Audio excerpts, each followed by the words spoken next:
Baik, pada video kali ini kita akan belajar fisika bersama Guru Kristo.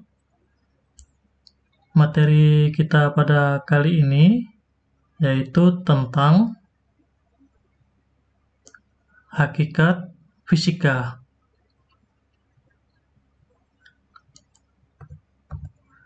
Nah, tujuan pembelajaran kita setelah mempelajari materi ini, kamu diharapkan memiliki kemampuan memahami pengertian fisika, memahami hakikat fisika sebagai produk, fisika sebagai proses, dan fisika sebagai sikap.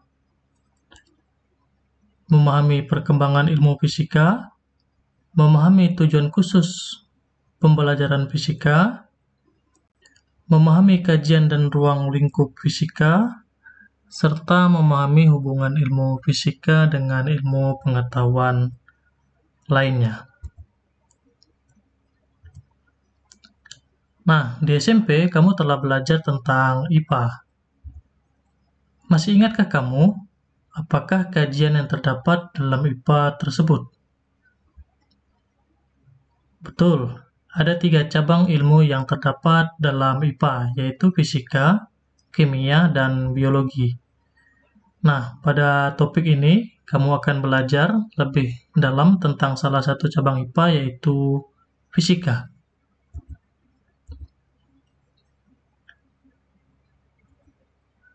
Nah, perhatikan dengan seksama jenis tumbuhan akar serabut di samping. Ada pohon kelapa. Nah, pohon kelapa termasuk tumbuhan yang biasanya dipelajari dalam ilmu biologi. Namun, apakah hanya ilmu biologi yang terdapat menjelaskan tumbuhan tersebut? Tidak. Ternyata fisika juga dapat menjelaskan pohon kelapa sesuai kajian yang ada di dalamnya. Misalnya, gejala kapilaritas atau fenomena naik turunnya permukaan zat cair pada suatu pipa kapiler. Pernahkah kamu berpikir, dari manakah daun pohon kelapa memperoleh air untuk fotosintesis? Daun pohon kelapa memperoleh air dari dalam tanah yang naik menuju batang, dahan, dan daun melalui pembuluh-pembuluh angkut berdasarkan gejala kapilaritas. Selain kajian fisika tersebut, masih terdapat kajian fisika yang terkait dengan pohon kelapa lainnya, yaitu energi yang dimiliki buah kelapa. Oleh karena buah kelapa memiliki ketinggian tertentu dari permukaan tanah, maka buah kelapa memiliki energi potensial akibat pengaruh gaya gravitasi. Nah, gaya gravitasi ini disebabkan oleh adanya pengaruh gravitasi bumi. Selain itu, kita juga bisa menghitung kecepatan buah kelapa yang jatuh bebas pada ketinggian tertentu sesaat sebelum menyentuh tanah. Sangat menarik, bukan? Nah, untuk mengetahui lebih lanjut tentang fisika, mari kita simak uraian berikut. Yang pertama, pengertian fisika.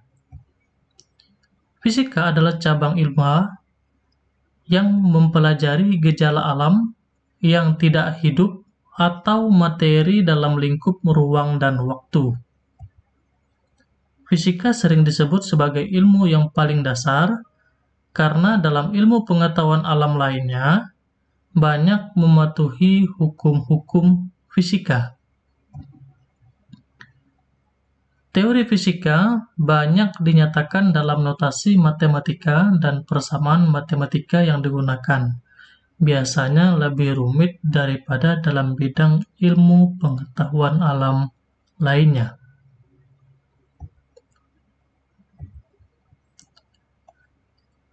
Pada tingkat SMA atau MA, fisika dipandang penting untuk diajarkan sebagai mata pelajaran tersendiri dengan berbagai pertimbangan.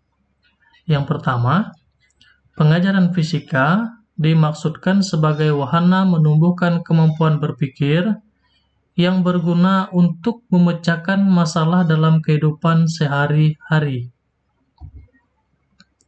Yang kedua, fisika perlu diajarkan untuk tujuan yang lebih khusus, yaitu membekali siswa dengan pengetahuan, pemahaman, dan sejumlah kemampuan yang disyaratkan untuk memasuki jenjang pendidikan yang lebih tinggi. Dan yang ketiga, fisika perlu diajarkan agar siswa mampu mengembangkan ilmu dan teknologi. Oleh karena fisika merupakan cabang IPA, maka hakikat fisika dapat disamakan dengan hakikat IPA. Nah, menurut para ilmuwan, hakikat fisika dibagi menjadi 3, yaitu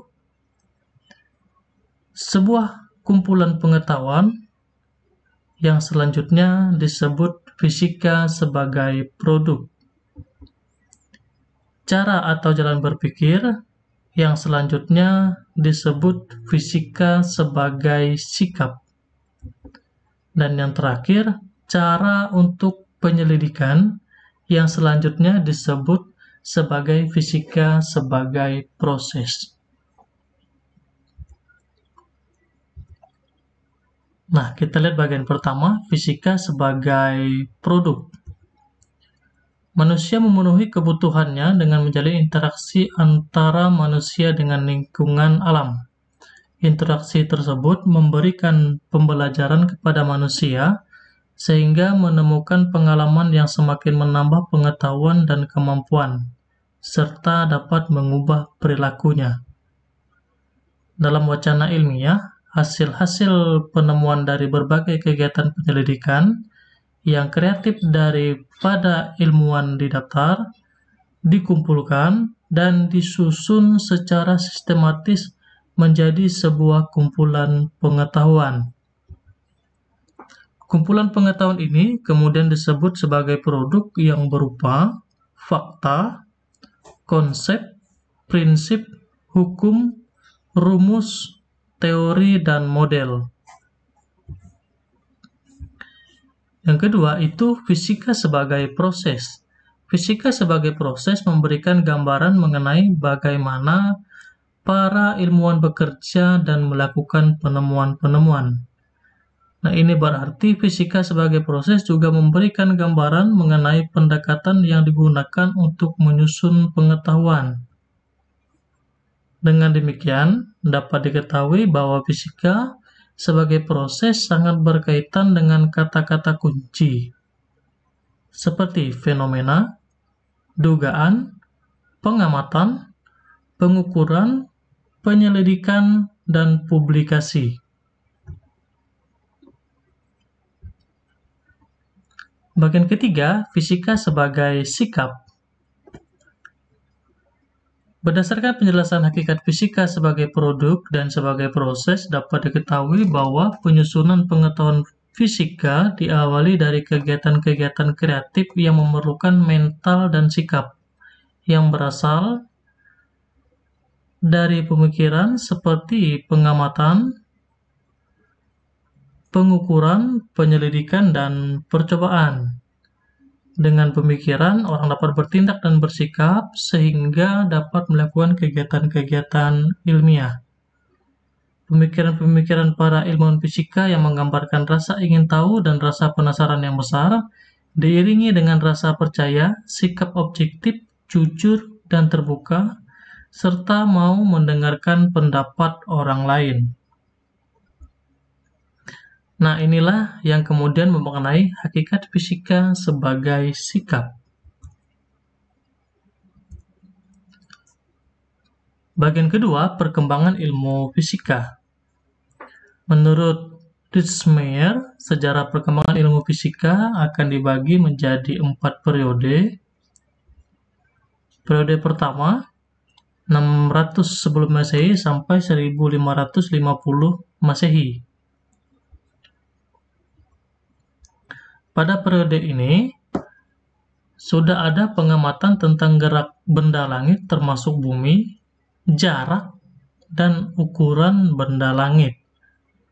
Selain itu, sudah ada pula hipotesis Demokritus yang menyatakan bahwa materi terdiri dari atom-atom, dan Archimedes sudah mulai mengkaji teori fisika matematika untuk menjelaskan sistem katrol, hukum-hukum hidrostatika, dan sebagainya. Teori fisika matematika ini terus berlanjut sampai sekarang. Pada tahun 530 Masehi sampai 1450 Masehi, ilmu pengetahuan di Eropa mengalami kemunduran. Sebaliknya, di Timur Tengah mengalami perkembangan yang sangat pesat.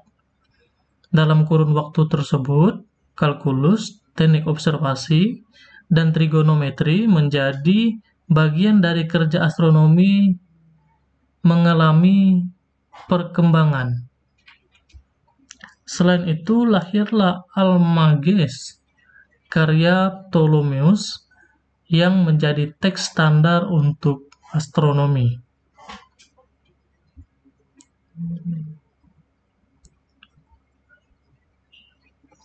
Dalam ilmu fisik muncul pendapat Aristoteles bahwa gerak dapat terjadi jika ada sesuatu yang mendorong secara terus-menerus. Kemagnetan, eksperimen optika, dan ilmu kimia turut mengalami perkembangan. Selanjutnya, pada tahun 1450 Masehi sampai 1550 Masehi, terdapat publikasi teori heliosentris dari Kopernikus yang menjadi titik penting dalam revolusi saintifik. Pada tahap ini sudah ada arah penelitian yang sistematis.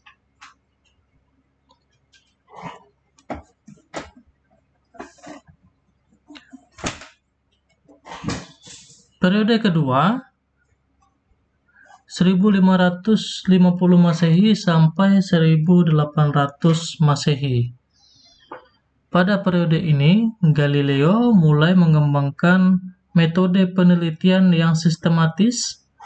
Oleh karena itu, Galileo dikenal sebagai pencetus metode saintifik dalam penelitian. Hasil pengembangan tersebut menciptakan kerjasama antara eksperimental dan teoritis yang menghasilkan teori baru pada gerak planet. Newton juga telah meneruskan kerja Galileo, terutama dalam bidang mekanika, hingga menghasilkan hukum-hukum gerak yang sampai sekarang masih digunakan. Selain hukum-hukum Newton, dalam mekanika juga dihasilkan persamaan Bernoulli, teori kinetik gas, vibrasi transversal dari batang, kekekalan momentum sudut, dan persamaan Lagrange. Dalam fisika panas, terdapat penemuan termometer, asas Black, dan kalorimeter. Dalam gelombang cahaya, terdapat penemuan aberasi dan pengukuran kelajuan cahaya. Dalam kelistrikan, terdapat klasifikasi konduktor dan non-konduktor, penemuan elektroskop, pengembangan teori arus listrik yang serupa dengan teori penjalanan panas, dan hukum Coulomb. Periode ketiga, tahun 1800 Masehi sampai 1890 Masehi. Pada periode ini telah dirumuskan konsep-konsep dasar fisika yang sekarang kita kenal dengan sebutan fisika klasik. Rumus-rumus umum dalam mekanika, fisika panas, listrik magnet, dan gelombang telah berhasil disusun. Dalam mekanika telah dirumuskan persamaan Hamiltonian, persamaan gerak benda tegar, teori elastisitas, dan hidrodinamika. Dalam fisika panas telah dirumuskan hukum-hukum termodinamika, teori kinetik gas, penjalaran panas, dan sebagainya. Dalam listrik magnet telah dirumuskan hukum Ohm, hukum Faraday, dan teori Maxwell. Dalam gelombang telah dirumuskan teori gelombang cahaya, prinsip interferensi, difraksi, dan sebagainya. Periode keempat, tahun 1890 Masehi sampai sekarang. Pada akhir abad ke-19 ditemukan beberapa fenomena yang tidak bisa dijelaskan melalui fisika klasik. Oleh karena itu diperlukan pengembangan konsep fisika yang lebih mendasar lagi. Konsep tersebut dikenal sebagai fisika modern. Fisika modern membahas teori-teori yang berkaitan dengan kecepatan yang sangat tinggi atau yang berkaitan dengan partikel yang sangat kecil. Teori relativitas yang dipelopori oleh Einstein menghasilkan beberapa hal penting, di antaranya adalah kesetaraan massa dan energi.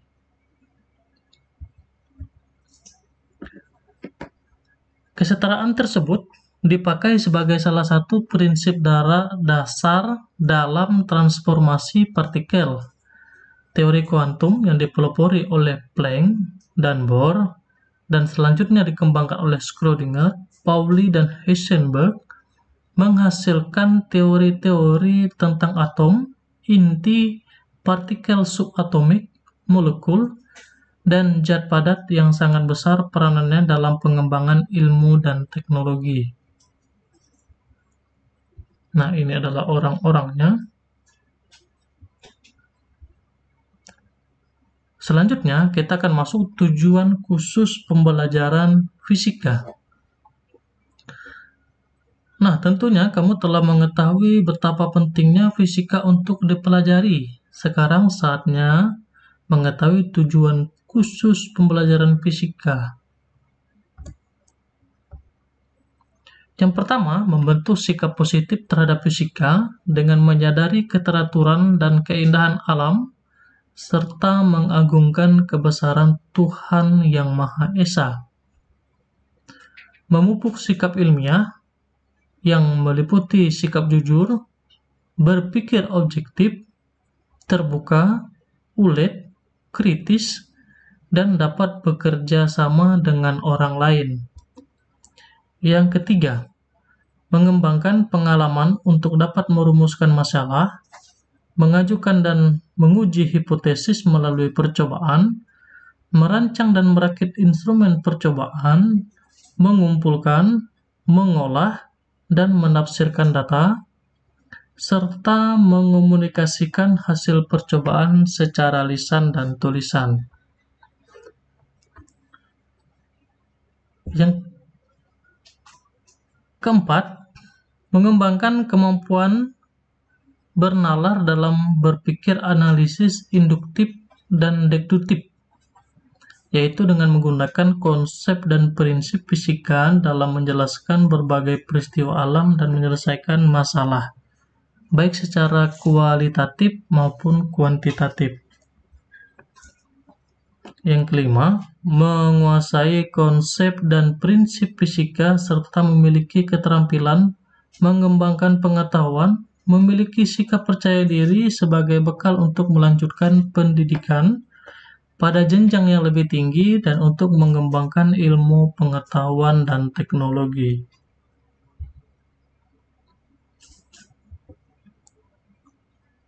Selanjutnya, kajian dan ruang lingkup fisika. Nah, mengapa kamu perlu mempelajari fisika? Fisika menjadi ilmu pengetahuan yang mendasar karena berhubungan dengan perilaku dan struktur benda, khususnya benda mati. Fisika merupakan bidang ilmu yang tertua karena dimulai dengan pengamatan-pengamatan dari gerakan benda-benda langit, bagaimana lintasannya, periodenya, usianya, dan lain-lainnya. Bidang ilmu ini telah dimulai berabad-abad yang lalu dan berkembang pada zaman Galileo dan Newton. Galileo merumuskan hukum-hukum mengenai benda yang jatuh, sedangkan Newton mempelajari gerak pada umumnya, termasuk gerak planet-planet pada sistem tata surya. Pada zaman modern seperti sekarang ini, ilmu fisika sangat mendukung perkembangan teknologi, industri, komunikasi, termasuk ilmu rekayasa, kimia, biologi, kedokteran, dan lain-lain. Ilmu fisika dapat menjawab pertanyaan-pertanyaan mengenai fenomena-fenomena yang menarik, seperti mengapa layang-layang dapat mengudara di angkasa, bagaimana rem pada kendaraan dapat menahan laju kendaraan saat diinjak, kapan pelangi dapat menampakkan keindahan warnanya, bagaimana siaran atau tayangan televisi dapat menjangkau tempat-tempat yang jauh, mengapa sifat-sifat listrik sangat diperlukan dalam sistem komunikasi dan industri, bagaimana peluru kendali dapat diarahkan ke sasaran yang letaknya sangat jauh bahkan antar benua. Nah, itu beberapa pertanyaannya. Ini semua dipelajari dalam berbagai bidang ilmu fisika. Secara garis besar, bidang ilmu fisika terdiri atas dua kelompok, yaitu fisika klasik dan fisika modern. Fisika klasik meliputi mekanika, listrik, magnet, panas, bunyi, optika, dan gelombang. Sedangkan fisika modern meliputi teori relativitas, radioaktivitas, dan teori kuantum. Selanjutnya, hubungan ilmu fisika dengan ilmu pengetahuan lain. Fisika merupakan salah satu ilmu pengetahuan alam yang menjadi dasar bagi ilmu-ilmu lain. Fisika mempelajari materi, energi, dan fenomena atau kejadian alam, baik yang bersifat makroskopis atau yang berukuran besar seperti gerak bumi mengelilingi matahari, maupun yang bersifat mikroskopis, berukuran kecil seperti gerak elektron mengelilingi inti. Fisika juga menjadi dasar berbagai pengembangan teknologi. Nah, hubungan antara fisika dan disiplin ilmu lain membentuk disiplin ilmu yang baru. Antara lain, ilmu fisika dengan ilmu astronomi membentuk astrofisika yang mempelajari benda-benda langit dan interaksinya. Ilmu fisika dengan ilmu biologi membentuk biofisika. Ilmu fisika dengan ilmu kesehatan membentuk fisika medis yang mendukung bidang kedokteran. Ilmu fisika dengan ilmu bahan membentuk fisika material. Ilmu fisika dengan geologi membentuk geofisika yang mempelajari sifat-sifat bumi. Ilmu fisika dengan ilmu optika membentuk fisika optik yang mempelajari sifat-sifat cahaya dan interaksinya dengan materi. Ilmu fisika dengan ilmu lingkungan membentuk fisika lingkungan, dan banyak lagi lainnya. Nah, ilmu fisika juga menunjang riset murni maupun terapan. Ahli-ahli geologi dalam risetnya menggunakan metode-metode gravimetri, akustik, listrik, dan mekanika. Ahli-ahli astronomi memerlukan optik spektrografi dan teknik radio. Demikian juga ahli-ahli meteorologi, oseanologi, dan seismologi yang juga memerlukan ilmu fisika. Bahkan saat ini telah berkembang ilmu ekonomi fisika. Nah, kita sudah sampai pada bagian penghujung. Daun jambu, daun selasih, habis dipetik oleh si Maya. Cukup sekian dan terima kasih. Sampai bertemu di video selanjutnya.